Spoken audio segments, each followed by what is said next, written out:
Xin chào các bạn và chào mừng tất cả các bạn đã quay trở lại với kênh YouTube của Phát Âm Hay. Mình là Diễm và trong đoạn video này thì Diễm sẽ chia sẻ với các bạn về phương pháp chép chính tả. Đây là một trong những phương pháp rất hay và rất phổ biến. Hầu như tất cả mọi người đều từng nghe đến chữ là viết chính tả.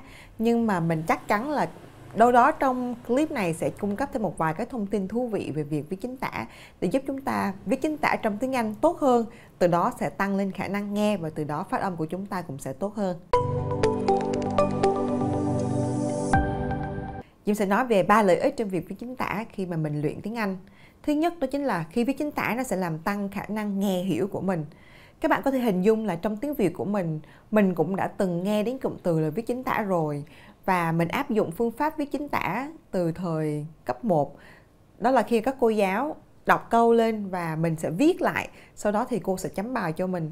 Thì trong tiếng Việt của mình đã áp dụng phương pháp viết chính tả và mình viết đâu đó từ lớp 1 đến lớp 3 đúng không các bạn? Và một khoảng thời gian khá là dài để mình củng cố lại tiếng Việt của mình, cách đánh vần, cách phát âm, rồi cách nghe, cách hiểu của mình ở trong tiếng Việt.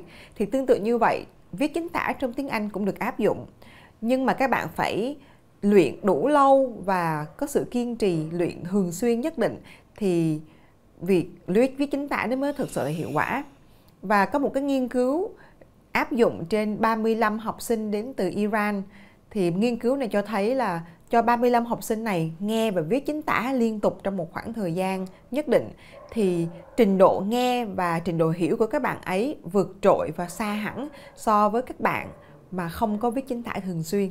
Thì đấy, các bạn sẽ thấy rằng là sự nghe hiểu của mình nó sẽ rất là tốt khi mà mình viết chính tả. Lợi ích thứ hai của việc viết chính tả là nó giúp cho bản thân chúng ta cải thiện thêm việc phát hiện ra âm, việc phân biệt các âm này và âm kia. Và khi mình viết chính tả thì đôi khi có những chữ mình không có nghe được thì mình sẽ take note lại ở trong giấy để lần sau mình có thể nghe được tốt hơn. Tại sao mình lại nói là viết chính tả nó cải thiện cái khả năng phân biệt âm của mình? Ví dụ khi mình nói bằng tiếng Việt bình thường, chữ sống mình đọc là live gì đó, nhưng mà không đúng đâu. Chữ sống nó là âm nó là live và nó rất là khác so với chữ leave là rời bỏ đi. Thì khi mình viết chính tả tai của mình sẽ rất là nhạy và nghe được đó là chữ leave hay là chữ live. Hay là mình có một chữ khác là chữ church và chữ judge. Thì church là nhà thờ với âm church và âm judge là chấm điểm, chấm bài hay là phán xét đó, thì đó lại là âm j.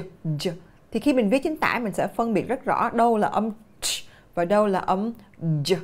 Hay một ví dụ khác, chẳng hạn như là mình viết chính tả mình sẽ phân biệt được một cái lỗi mà người Việt mình trùm sai luôn, sai mà hết sức là nhiều luôn, đó chính là lỗi thêm s. Đôi khi mình nói mà mình lại không thêm s, và mình nghe chính tả rồi, mình nghe chép rồi thì mình sẽ phân biệt được là cái chỗ này là nó là số ít hay là số nhiều, hay nó là động từ ngữ thứ ba hay không. Và đặc biệt một cái lỗi nữa đó chính là lỗi ed. Ta thêm ed đó, khi mình luyện nghe, mình viết chính tả lại thì mình cũng sẽ củng cố lại thêm phần kiến thức về ngữ pháp, rằng là chữ này là có ed hay không, trong ngữ cảnh này là có ed hay không. Thì viết chính tả nó sẽ giúp cho mình cải thiện việc nghe và phân biệt âm rất là rõ. Lợi ích thứ ba mình muốn nói trong clip ngày hôm nay đó chính là nó sẽ giúp chúng ta phát âm được tốt hơn. Các bạn biết là bất cứ một ngôn ngữ nào nó cũng có một hệ thống âm nhất định, có một cái ngữ điệu nhất định, rằng là chỗ này thì mình sẽ lên giọng, xuống giọng, lên bao nhiêu và xuống bao nhiêu. Hay trong tiếng Anh có một cái sự khó nữa là nó có sự nối âm với nhau, rồi có sự bỏ âm nữa. Cho nên khi mình viết chính tả thì dù là các bạn nghĩ là tai mình nghe cũng tốt lắm, nhưng khi mình viết chính tả mình mới phát hiện ra thì ra tai mình nó không tốt như là mình nghĩ đâu. Chỗ này là người ta nuốt âm nè, chỗ này người ta bỏ âm nè, cho nên là mình không có nghe được một số chữ nhất định. Thì khi mình viết chính tả như vậy, phát âm của mình cũng được rõ ràng hơn, bởi mình nghe các chữ rõ ràng hơn thì mình sẽ nói rõ ràng hơn, và mình áp dụng được các kỹ thuật về nối âm, lướt âm, bỏ âm từ trong việc phát âm, trong việc mình học phát âm vào việc mình áp dụng trong việc viết chính tả. Và trong phần sau này thì Diễm sẽ nói về 5 bước chúng ta sẽ áp dụng khi chúng ta viết chính tả.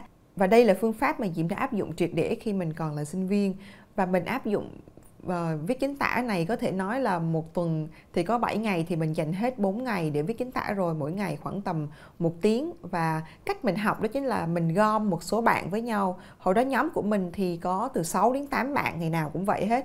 Cứ đến một cái giờ nhất định thì sẽ online lên, một bạn sẽ mở cái audio lên và tất cả mọi người còn lại thì gõ script, gõ cái lời xuống phía dưới. Sau đó thì bạn mở audio, bạn sẽ post cái đáp án lên để so sánh được đáp án của mình và đáp án của bạn thì nó đã giống nhau như thế nào. Rồi từ đó mình cải thiện dần dần. Thì cái phương pháp này nó vô cùng hay và Diễm áp dụng và Diễm thấy là nó cải thiện khả năng nghe, khả năng phát âm của mình một cách rõ ràng. Thì sau đây Diễm sẽ nói về 5 bước mà chúng ta sẽ áp dụng khi chúng ta viết chính tả. Bước thứ nhất đó chính là chúng ta sẽ mở audio lên và chúng ta nghe toàn bộ nội dung.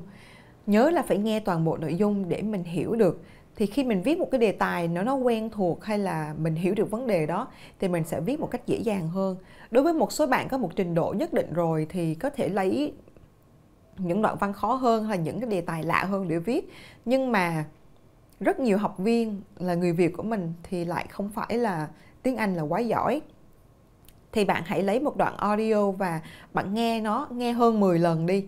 Và mình thấy là mình vẫn không hiểu audio nó nói gì hết thì thôi, đừng có viết cái nội dung đó vì nó quá xa lạ với mình. Các bạn tưởng tượng là khi mình viết một nội dung mà mình chả hiểu gì hết, toàn từ vựng khó thì nó rất là nản. Cho nên là đối với những bạn mà mới học thì mình nên chọn những cái đoạn audio mà mình nghe và mình hiểu được. Thì lúc đó mình sẽ viết nó sẽ phấn khởi hơn và nó sẽ có kết quả hơn. Bước thứ hai, như vậy bước thứ nhất là mình bật bài lên và mình nghe hết cả bài. Bước thứ hai đó chính là các bạn sẽ viết ý chính lại, viết một số các từ khóa lại xuống giấy để mình có thể hình dung lại bài nghe một cách dễ dàng hơn. Bước thứ ba tất nhiên là viết chính tả. Thì viết chính tả ở đây mình sử dụng một cái công cụ mà các bạn có thể sử dụng những cái công cụ tương tự. Thì đây là công cụ chuyên về edit audio. Thì mình nơi thả cái file nghe đó, mình bỏ lên trên cái công cụ này để mình có thể pause lại, mình có thể bôi đen một câu rồi mình cho nó play đi play lại để mình viết dễ dàng hơn, thay vì là sử dụng những cái duyệt trình thông thường như là media player hay là một số các duyệt trình nghe thì mình cứ phải lấy kéo chuột kéo qua kéo về, kéo qua kéo về thì nó sẽ không hay lắm. Thì mình sử dụng phần mềm để edit audio thì nó sẽ hay hơn rất là nhiều. Và mình có một số các phần mềm mình có thể gọi tên ở trong này, các bạn có thể áp dụng được. Thứ nhất là phần mềm Cool Edit Pro, hay là mình có Twisted Wave, hay mình có là WavePad, là những cái phần mềm các bạn có thể lấy audio và thả vào và mình chỉ nghe những cái đoạn mà mình muốn nghe thôi.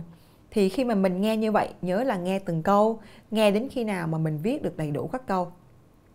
Bước thứ tư, sau khi nghe xong, tất nhiên là mình sẽ nghe lại và mình sẽ so sánh đáp án của mình. Nhớ là mình phải tìm được lỗi sai và highlight cái lỗi sai đó lên để lần sau mình sẽ không bị mắc cái lỗi đó. Hoặc là một số từ mình không có nghe được bởi vì người ta sử dụng phương pháp nối âm hay là bỏ âm thì mình cũng highlight lên để mình nhận biết được là cái chỗ này là người bản xứ họ nói như vậy đó, chứ không phải như cách mà mình hình dung như là học trong sách giáo khoa từng từ một. Không phải, cái tiếng Anh thông thường bên ngoài nó không phải là vậy. Và bước thứ 5 đó chính là bí kíp cho các bạn nè.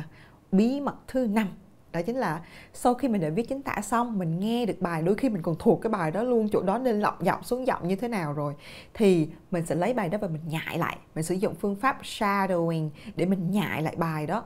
Thì khi các bạn nhại lại bài như vậy, sau khi mình viết chính tả rồi thì không những là mình cải thiện được không những là mình đã luyện nghe và hiểu được rồi, mình còn cải thiện thêm cả được phát âm nữa, mình còn học được cả ngữ điệu ở trong bài nữa. Thì một sự kết hợp quá sức hoàn hảo, đúng không? Học phát âm rồi viết chính tả rồi lại shadowing, nhại lại. Thì các bạn cứ luyện đi luyện lại như thế này. Đâu đó nếu mà thực sự hồi xưa của mình thì mình dành khoảng tầm 2 năm để luyện liên tục. Nhưng mà mình nghĩ là với cái sự trang bị hiện đại như bây giờ thì các bạn đâu đó tầm khoảng 6 tháng thôi, viết liên tục như vậy thì từ con số 0 nha, các bạn sẽ lên một cái đỉnh cao rất cao trong việc luyện nghe và nói trong tiếng Anh. Tóm lại, trong video này có những ý chính như sau. Nó có 3 ưu điểm trong việc mình viết chính tả. Ưu điểm thứ nhất đó chính là mình sẽ tăng được khả năng nghe hiểu. Ưu điểm thứ hai là chúng ta sẽ cải thiện được khả năng phân biệt âm, nào là s hay là ed hay là ch, j hay là e hay là o, u, những cái âm phân biệt khác nhau. Lợi ích thứ ba chính là chúng ta chắc chắn sẽ cải thiện được phát âm và ngữ điệu trong tiếng Anh. Và 5 bước để viết chính tả. Bước thứ nhất là chúng ta sẽ nghe nguyên bài để hiểu được bài và hãy chọn bài mà chúng ta cảm thấy thoải mái và chúng ta có thể viết được. Thứ hai là chúng ta sẽ nâu lại những chữ chính, những cái keywords hay là những cái ý chính trong bài để mình có thể biết được khúc này mình đã viết được đến đâu rồi. Bước thứ ba tất nhiên là sẽ mở audio lên và viết chính tả cụ thể xuống. Bước thứ tư, sau khi viết xong chúng ta sẽ nghe lại và chúng ta sẽ kiểm tra lại phần bài của mình với bài mẫu, coi là nó đã sai sót như thế nào và nhớ highlight lên để lần sau chúng ta không sai như vậy nữa. Và bước thứ năm áp dụng cho những bạn nào thực sự muốn tiếng Anh của mình tiến bộ, đó chính là sử dụng phương pháp shadowing, nhại lại bài đó. Mình đã nghe, mình hiểu rồi, mình nhớ được chỗ đó lên giọng xuống giọng như thế nào rồi, thì việc nhại lại nó cũng sẽ dễ dàng thôi các bạn ạ. Như vậy Diễm đã chia sẻ về phương pháp viết chính tả trong học nghe và học phát âm tiếng Anh. Thì nếu các bạn thích video này, các bạn hãy like, share và nhớ là subscribe kênh YouTube của mình để các bạn có thể theo dõi thêm được những video khác trong tương lai. Xin chào và hẹn gặp lại.